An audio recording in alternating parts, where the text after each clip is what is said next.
Joining me is Michelle Judson, Vice President of Technology at BP, and Alden Bean, Executive Director of the CIMS program in the College of Management. Michelle, I wanted to ask you first, what is BP doing in the area of innovation?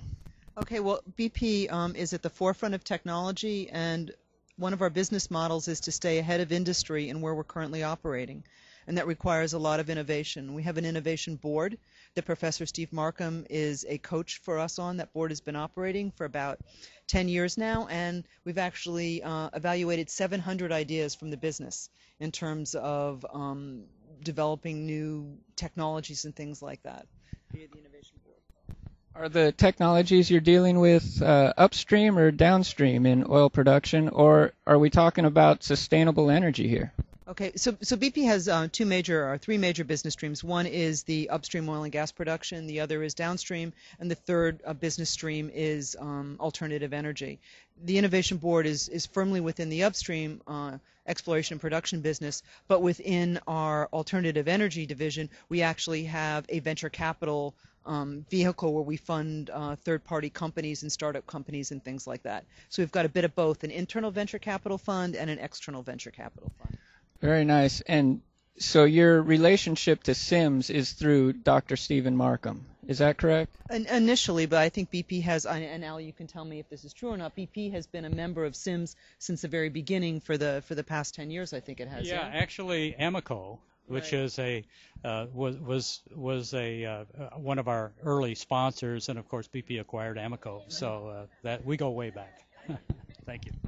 And for you, Mr. Bean, it's been 25 years of CIMS. We had the idea starting in 1983, and by 1985 we had enough companies interested in what CIMS wanted to do in the way of research on innovation, so that they said, well, we'll put some money in a pot if you'll really get some academic researchers to help us understand and hopefully solve some of the problems that we have in managing R&D and innovation. So those four companies were American Cyanamid Corporation, Air Products and Chemicals Company, Bethlehem Steel Company, which is no longer around, and Procter & Gamble. So that was our founding sponsor group back in 1983, 84, 85. So that's when we got started. And Michelle, what are some of the challenges you're facing right now?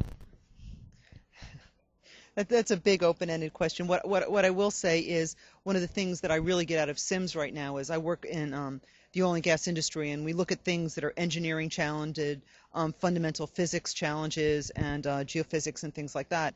And the thing that I love about coming here is I get to meet people from different parts of industry, whether that be kind of Armstrong Flooring, or today we were at Medco Westvac looking at their packaging technologies. There's so many things from other industries that we can actually take and apply and transfer their new technologies to our business. So what I love about coming to these CIMS meetings is I am constantly seeing how other people are applying technology and looking for connections where we can take what has worked in other industries and apply them to our industries, and it's a little bit of magic.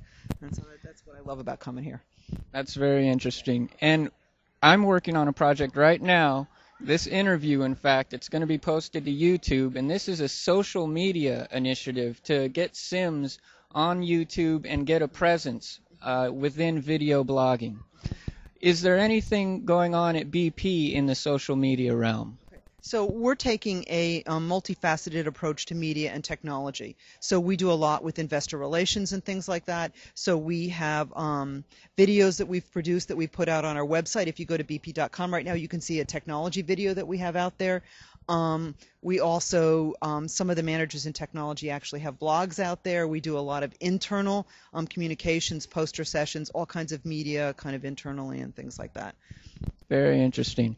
And we just wanted to hear, what is the cube all about, Mr. Bean? Well, the cube is a way of classifying the body of research that CIMS has funded over the past 25 years into categories that can help companies pick and choose the things that would be most helpful to them depending on the problems that they're working on. So there's a body of knowledge in there that can be helpful, but it requires a little bit of thinking and creativity to put the right things together and pull it out. But That's why we put the cube together. And Paul Muggy is the father of the cube. Yeah, and I will say something, because I have used the cube, Right. and what I find is, since I've developed a reputation within BP about being somebody kind of clued into the innovation agenda, I've used that cube to actually target different elements of the content in that cube to different people with different questions. So it's been a wonderful way for me to actually access a huge body of information and allow other people to access that in a very kind of explicit way so they don't have to go wading through all of it. So it's actually been really good. That's great. It's been wonderful, actually. Thank you both very much for joining us. At the 2009 CIMS Corporate Sponsors Meeting, I'm Lion Shaw.